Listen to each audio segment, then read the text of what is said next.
Hello po, good morning. So, Sir Romeo po. Okay. So, vacant natin ngayon. So, meron tayong i-take up na isang topic. May nag-message po kasi sa akin. So, ito yung tanong niya. So, good evening, sir. May bayad po ba humingi ng advice paano maging fit? Thanks po. So, reply ako. So, wala po. Sabi ko, so, free lang. So, sa mga nag-message po sa akin, nagtatanong. So, libre lang po magtanong. Wala pong problema. So, okay lang sa akin na mag-share kasi nga po, ang gusto natin ay makapag-inspire at dumami pa yung mga tao na pumasok sa fitness journey. Ngayon, ito yung tanong niya. Paano po ba magpaliit ng belly fat? Nawawala po ba yung body fat nang hindi bumababa yung weight? So, primarily, ang tanong niya is paano mag-reduce ng body fats. Tapos, pangalawang tanong niya nawawala ba yung body fat nang hindi bumababa yung body weight? So, ang sagot po doon is, una, doon tayo sa pangalawang tanong. So, automatic, kapag nawawala yung body fat natin or nababawasan yung body fat natin, bababa din po yung ating body weight. Okay? So, automatic po yun, nabababa yung body weight natin kasi nga yung fats natin, nagko-consume pa rin ng mass. So, may bigat pa rin po yan sa ating katawan. Okay? So, ngayon, yung range or yung ino-occupy na space ng fats natin sa katawan natin, no? Actually, mas marami, no? Kung para sa ating muscles. Kapag pinag-usapan natin yung kanilang volume. For example, ito. So, ito yung size ng 5 pounds na fats, no? At 5 pounds na muscle. So, yung muscle, dahil mas dense, mas compact, so mas mabigat siya. So, kaya ganyan lang. So, ang 5 pounds niya, ganyan siya. While yung fats naman, dahil less dense, no? So, para umabot ng 5 pounds, kailangan niya na ganyan karami. So, imagine, no, kung yung ilulus natin na fats sa ating katawan ay nasa 5 kilos. 5 kilos fats. So, halos doble na niyan, no, yung nakikita natin dito sa ating illustration. Halos doble niyan yung dami ng mawawala sa ating katawan. Okay?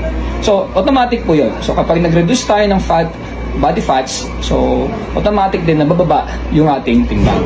So, actually, meron pong dalawang paraan na pagbaba ng timbang. Pag-lose ng water or pagbabawas ng tubig at pagbabawas ng body fats. Yung nga lang, kapag tubig lang ang binabawasan natin, nagpapadry tayo, once na uminom tayo, nag-take tayo ng maraming fluids, babalik din po yung timbang natin. Okay?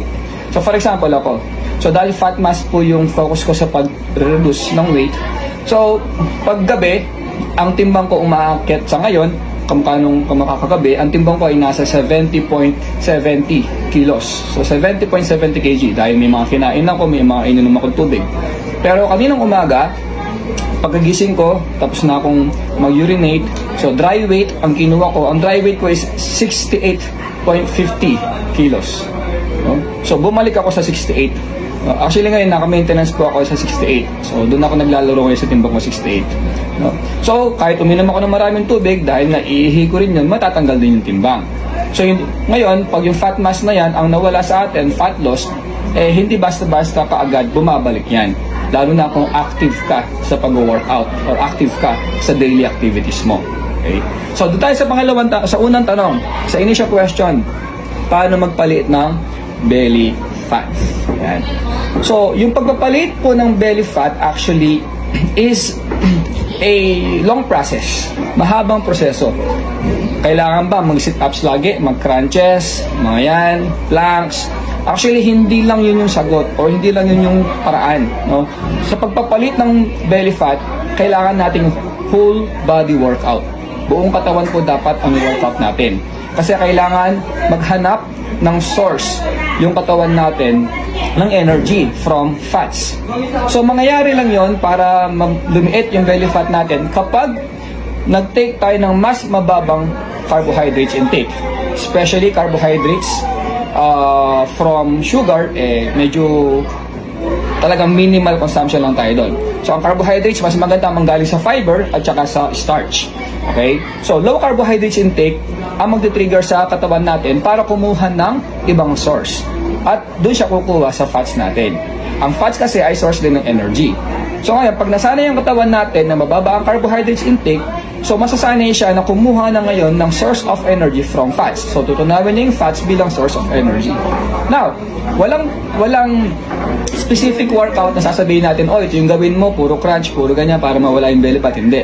Actually po, ang pinakahuling na burn, ang pinakahuling natatanggal sa fats natin is yung belly. Okay?